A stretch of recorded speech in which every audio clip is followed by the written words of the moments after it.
As you see, we have a Honeywell Focus Pro 5000 thermostat here taken apart. The back plate was taken off. This clips onto here, and the battery door right here clips in here and slides in like so. Then you can take this whole piece and clip it on here in the back. These little grooves it fits into. Let's say we've got our thermostat on the wall. We see our different letter designations. Wonder what those are for. So I'm going to go through each one of those line by line and give you a sort of rough idea. Here we have our 2 rows of terminals. Conventional and heat pump designations. Conventional is talking about a furnace, gas furnace, oil furnace, electric furnace. Heat pump is talking about a heat pump system. The top row is what you would follow as far as the designations for if you are wiring up for a gas furnace, oil furnace, electric furnace. The bottom row is what you will follow for a heat pump. So we're going to go through each row and see what the terminals mean. On the top and the bottom row, you see R and RC.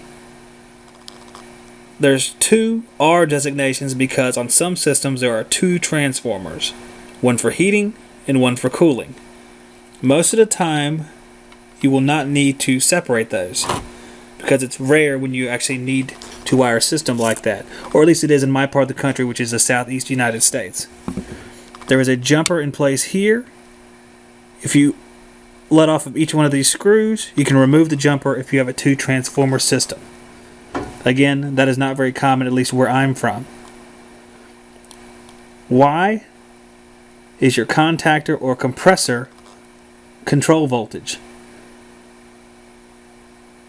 On the conventional unit, if you set your thermostat to cooling, you have 24 volts sent out on the Y to your compressor. It'll turn on your compressor and outdoor fan, and will energize the G as well, which is your fan circuit. That'll send control voltage to your fan relay or circuit board, which will cause your fan to turn on. C is a common wire that is required if you do not have batteries in the stat. If you do have batteries, you don't need to have the common wire, but it's good if you did, because if your batteries are low or they die, your thermostat will no longer work. If you don't want to hardwire it, you don't have to, but I suggest doing it if you can. And think of it as your neutral for your 24 volt circuit. W is your first stage of heat.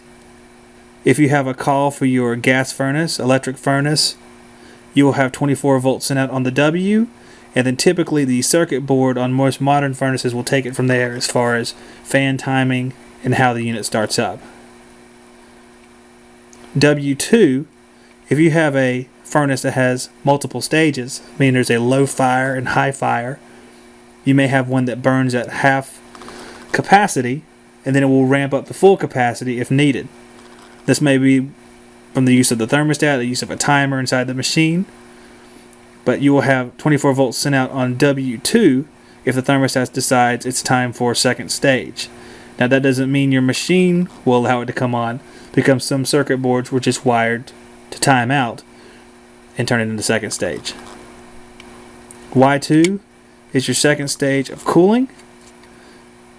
What will happen typically is that whenever you have a 2-stage cooling unit, your 24 volts will be sent out on Y. The machine will run for a certain period of time. It'll call for second stage of cooling, and various things might happen. You might have a second compressor. You might have a solenoid in the compressor, which triggers an unloader. There's lots of different things that can happen as far as Y2, but think of it as your second stage of cooling is all that it really means on this thermostat. If we look at the bottom row, we have the same R and RC. We don't need to discuss it again because it means the exact same as the top row. Y is the same. If you have a call for cool on a heat pump, since a heat pump uses a compressor for cooling and heating, most of the time, unless you have a certain series of heat pumps like Rheem, Weather King, Rudd, Then there are a few more, but that's the most common one, Rheem brand. You have Y 24 volt signal and your O/B 24 volt signal. O/B is a reversing valve.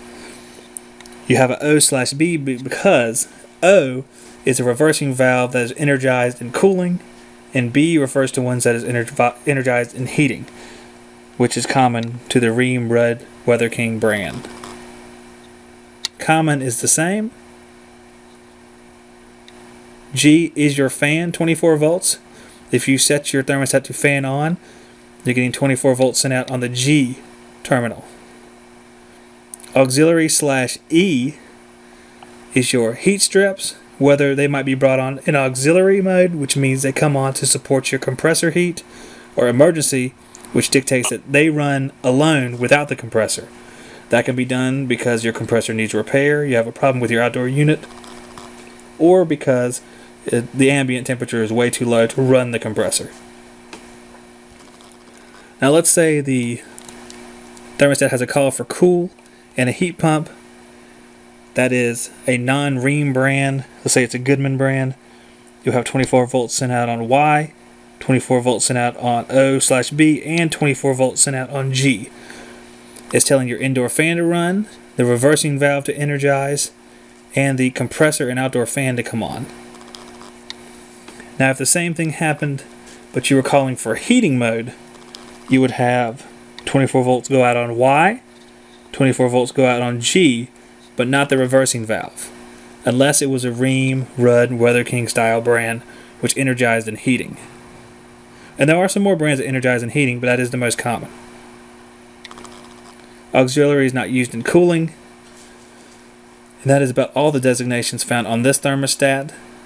The Honeywell Focus Pro 5000 TH5220D 1029.